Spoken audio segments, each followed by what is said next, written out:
Okay guys, I think we're going to make a start, if that's alright. John, can you give us a rough 20 minutes timing when we start?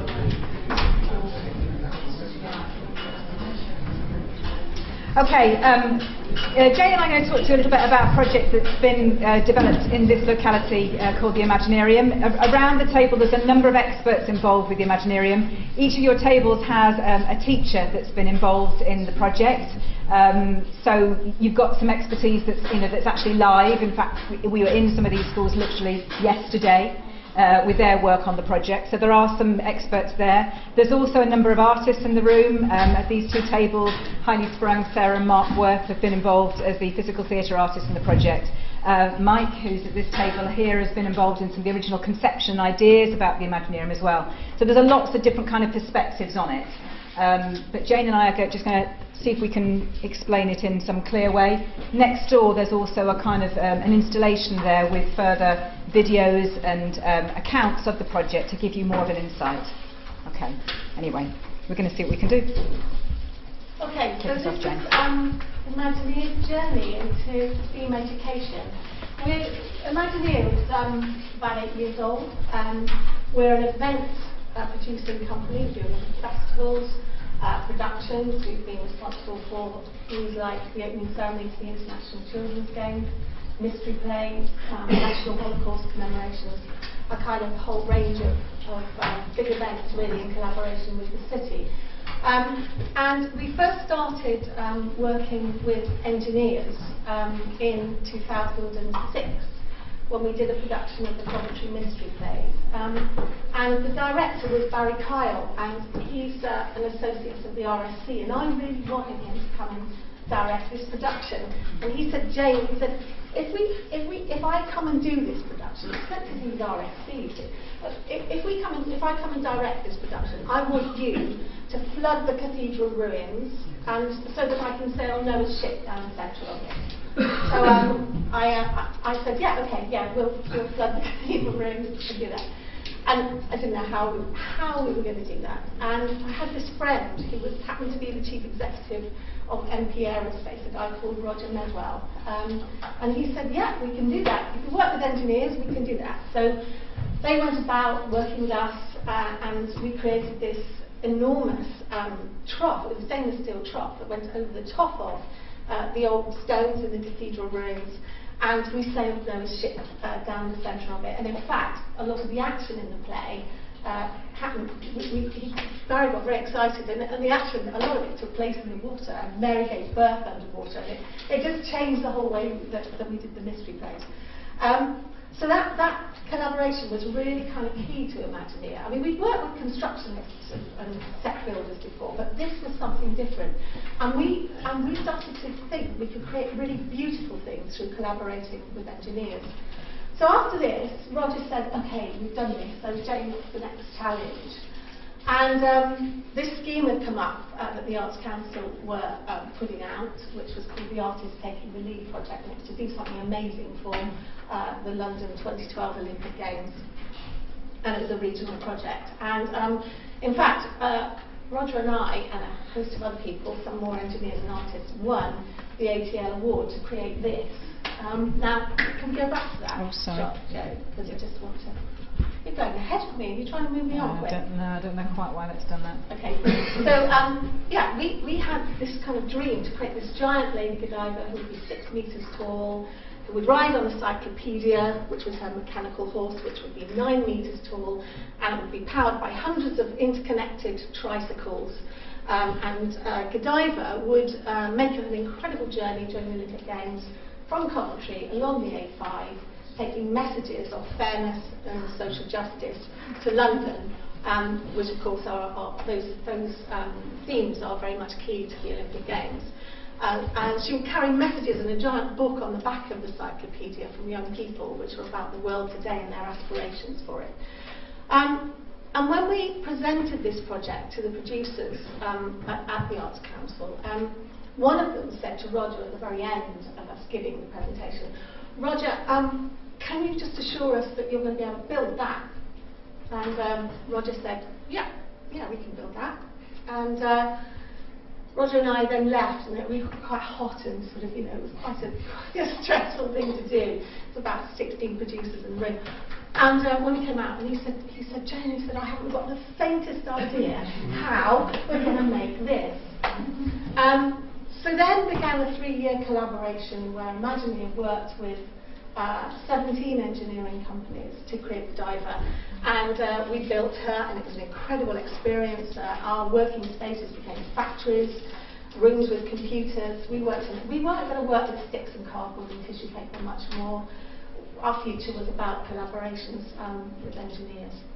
So we built Godiva, and then we started to think about what her legacy could be. And because we've been working with engineers, we just started to think about, what if we could work with artists, engineers and children? What if we could change education? What if we could revolutionise things? So we started to think about a physical space and a project, a place where artists, engineers and children could work together to create authentic projects. A space where STEM education could be set within an imaginative framework. We started to think about the kinds of competences, work competences that employers were looking for. What if you could ingrain those in at a really sort of early, impressionable age? So competences like teamwork, perseverance, confidence, entrepreneurship. So we started to imagine then our factory space up at Daimler in the middle of Coventry as this kind of magical place where children could come and work with artists and engineers, and they could imagine things together. It was like a kind of dream factory. It would have resources that children don't get access to in schools, materials. It would have professionals at the top of their game, kind of working with children, and we would make things that were really going to happen. And the factory would be populated by these characters called Imagineers, and we were inspired by the costumes that we created for the people who power Godiva, who actually move her arms and sit and move her eyes, and she's powered by 5 puppeteers. I'm just going to ask Gaynor to come up and be transformed into an Imagineer.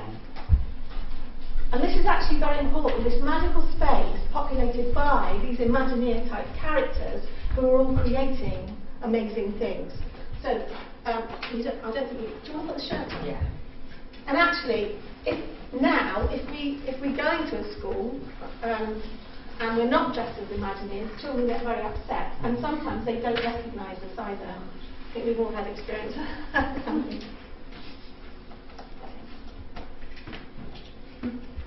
And then that's the scarf. The hat has to go on backwards. Yeah, and then these kind of goggles for exploration. And then we needed a bit of colour, so we all wear these scarves. And the trench coat, which came out of just a practical thing of taking Godiva down to London, is the weather. So we have these big coats. We do actually take on.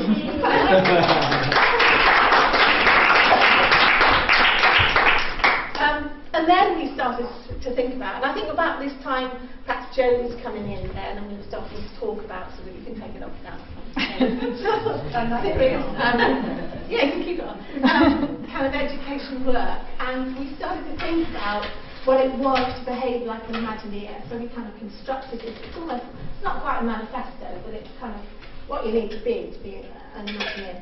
So having fun at every opportunity in the Imagineerium, dreaming and letting your imaginations fly, sharing ideas with fellow Imagineers and being open to new ideas, thinking big, solving problems, being resourceful, being practical when needed, persevering, never being afraid of failing, and seeing the good things about failing, working in teams, taking responsibility for a role, negotiating, challenging, supporting, researching other Imagineers and other people's ideas, staying true to project briefs, using materials that are kind to the earth and are often the waste of other people, and seeing the arts and sciences as important to each other. So a place where art and science were kind of together. What extraordinary things could happen out of a place like that, with the characters like Imagineers, with children and their imagination.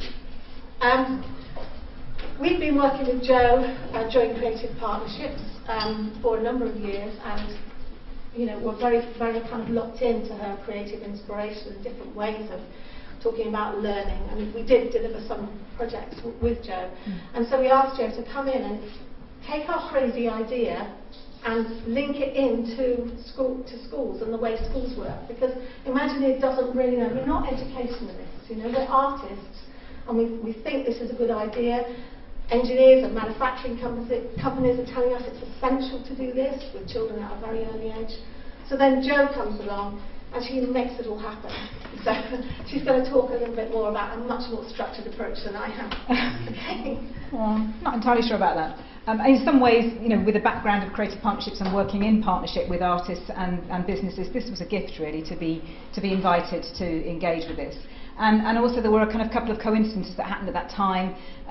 Some of the work that we've been doing in the legacy for creative partnerships was looking at the kinds of progression through creativity, which was being led by the University of Winchester and Guy Claxton's work looking at different behaviours.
And alongside that, they'd also been asked to do some work on thinking like an engineer.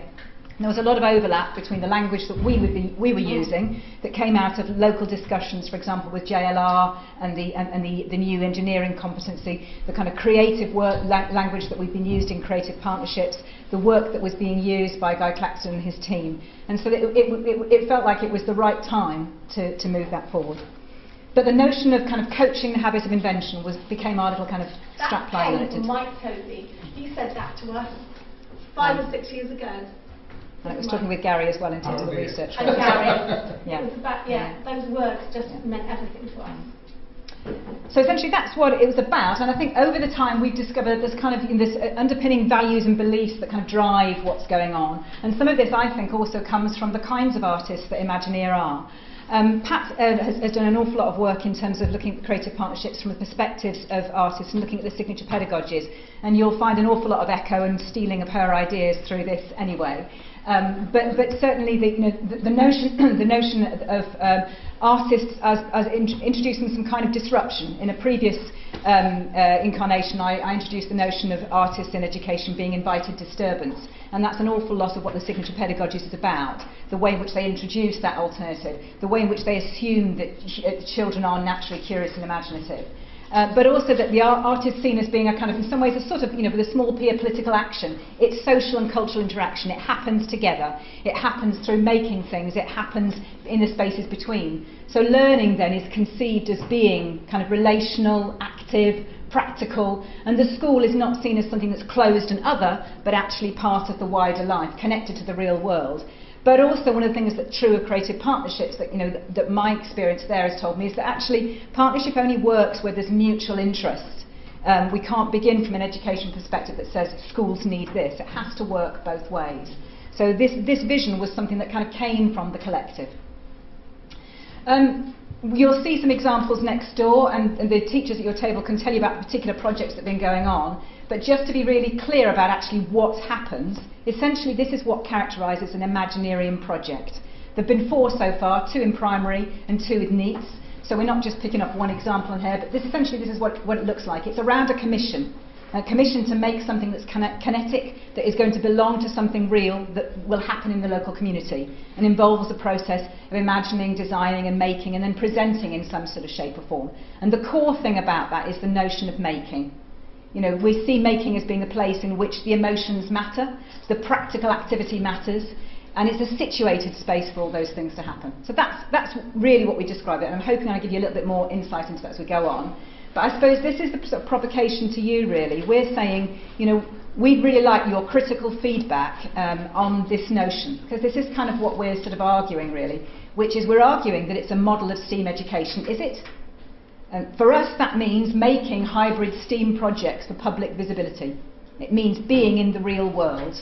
It means art making as if you're professional artists, and using science as it's used by practicing engineers, and drawing upon socially committed arts practice, recognising that if you're socially committed, there's alternative education models where young people work in parallel with and as agents of their own learning matters. And if that's happening, are we then expanding what's imaginable? So to draw on the work that happened with Pam in Cambridge, where we were looking particularly at inclusivity and the ways in which we might address those kind of minorities that are often not included, is this actually altering perceptions? Does it have the potential to alter the way in which STEM is seen in society? Is it a new kind of effective learning? Is it some kind of innovation? So that's the critical eye we'd like you to have as you look at this. And it's just as useful to us if you can pick out the things that you think are challenging and difficult and need addressing. That's always more interesting than just saying, oh yeah, it's lovely, well done. So feel free to criticise. Okay. So the projects always are about feeding and connecting to children's imaginations in some shape or form. So usually there's an imaginative frame or commission on the very first project. We had, you can see, oh, I'm sorry, for some reason it's going on to automatic here. This was Imagineers arriving in playgrounds as if they were time travellers, looking for creative children. They came with boxes that had things to be discovered. This time round we had films that were delivered to the schools and kind of fell out of books, in which the Imagineers had the same kind of problem about needing the imagination of children to create a performance piece, Fantastic Mr. Fox for the children, and needing their imaginations. But that imaginative frame is something that is there, that kind of, essentially it starts, but it also remains a constant through. We also use drama a lot, the imagined experience of being in role, so being in role as the foxes, being in role as Godiva, whatever the role is, but stepping into that imaginatively and therefore working out what matters and what needs to be articulated through the performance. But also through researching, discovering similar-like Imagineer practice elsewhere. So it might be very close to Imagineer's work, looking at other people that create large-scale performance work, like Royal Deluxe, for example, and looking at how those things are constructed. Or it could be looking at, artists and inventors. So the project we're looking at now, for example, in the autumn is going to be exhibited alongside the work of Dominic Wilcox. Kate Maguire was also really interesting. She works with feathers, but produces things that look quite metallic. So working with all the kind of turkeys and chickens, for example, in Fantastic Mr. Fox, how would those going to be represented, and how might the hard nature of those be looked at?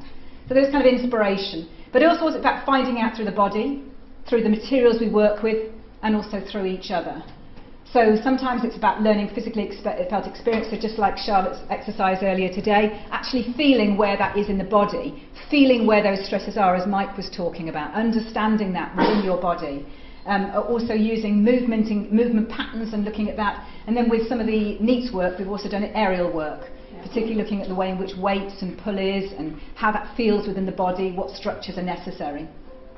Thinking together through drawing together. We did a project last week where we did a big draw with the Imagineers modelling how ideas can develop by drawing together. Here's an example of one child's idea developed down here in her journal that's been developed through discussion with the rest of the group. So the annotated version has been grown through talking with the group. Seeing how things work by trying them out. Sometimes we create large scale, this is a large scale cam, where children can see what a cam might do and create some kind of animation on their structure. Here we're looking at the ways in which actually looking at a person to scale might relate to a model to scale. So you've got some sense about how big something might be. A lot of the time we end up measuring things out. There was an example this time of Tim from Coventry University working with children who wanted something that was going to be 16 metres tall, and they measured it out and realised, oh, no, we don't want 16 metres tall, because they didn't know what 16 metres looked or felt like. And the children talked to us about that, about the way in which that kind of felt experiential thing mattered to them. So sometimes it's working very closely with Imagineers. Here's John working very closely with a child, and then you see children who pick up those habits and start using the same kind of equipment in the same sort of way, seeing themselves as Imagineers. Children kind of guiding each other artistically about how to develop a particular quality to the look, the kind of models that they've produced as well.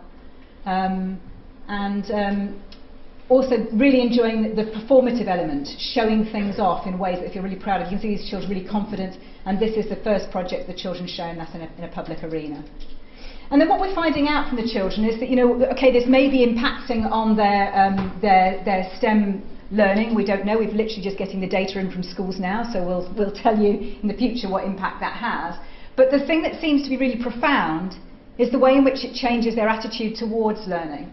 And this particularly, this idea I thought was a really strong one, and it comes up again and again in the interviews with the children, which is that they now see that the experience of doing things and having the problems in front of them means that they work out that there's something really compelling about that they want to do.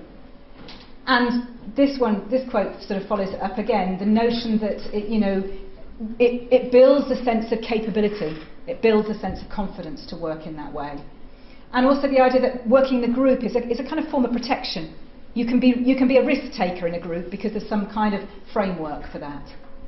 And so really what we've been looking at really is the way in which the artist pedagogies, the invited disturbance, needs this sort of social space in order to open up those other ways of being, the kinds of identities children might have, and increase that sort of sense of self-belief. And that seems to be at the heart for us of this work. It may well be that in process we're learning particular things, but without these are almost like the preconditions for being, really. And also children's view about experts seem to be really important. They recognise the privilege that gave them, and I thought that was a really nice quote for a child to look at, to recognise the different expertise that went on. And also choice, the control being able to do things yourself, the idea of your own ideas motivating, being really important. So that sense of agency seems to really matter. So in summary, really, I know I'm moving through this quite quickly, these are the things that we think, I suppose in some ways, if I were to refer back to Pat's work, this is the kind of like the bespoke case study version of your big picture, Pat, really. That in some ways, these are the conditions that we think we're setting up in the Imaginerium, and the practice, this is what it looks like on the right-hand side. So this notion of working as a team means having individual, collaborative and collective roles, and recognising that we need to play, being a team player means different things at different times. Being imaginative and playful means that we've got to create some narratives and some metaphors for the work to move ahead. We need those messy and professional spaces in order to be able to witness, practice and learn different ways of learning and working. So I just want to kind of finish then really with a bit of the kind of the challenge back to ourselves. But are they learning science? Is it STEM? And this is something that we're still kind of exploring really.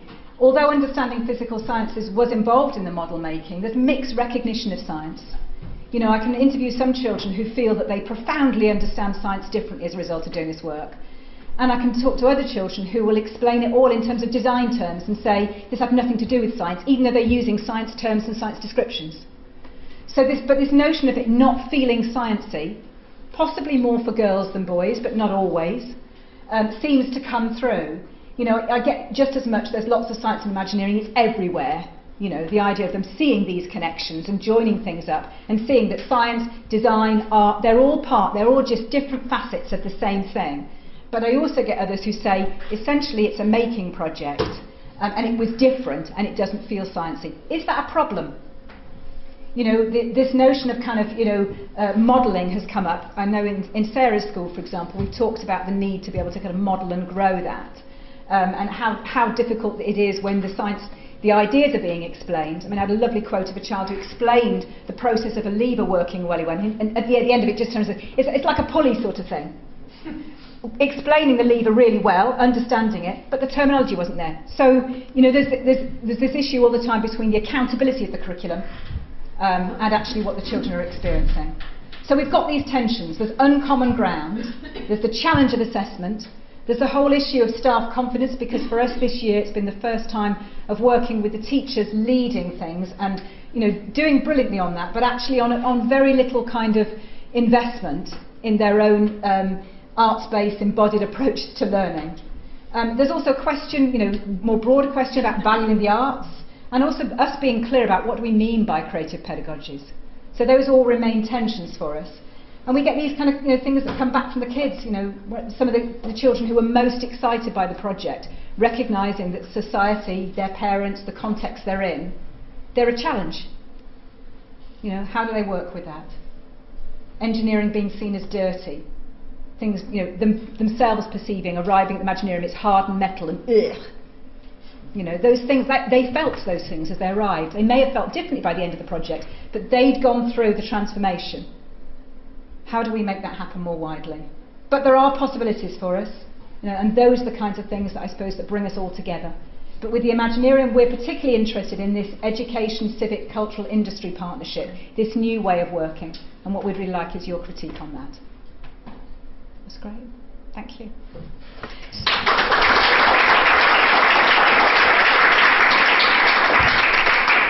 So now you've got another 20 minutes to debate that. Your facilitators have got the same and possibly some additional questions. Great. Thank you, Jane. That's great.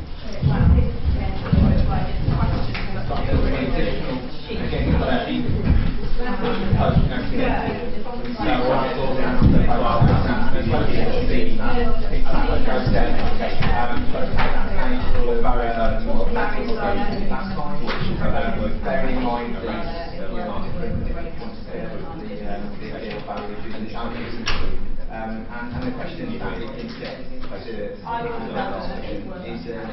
want to know from the project to our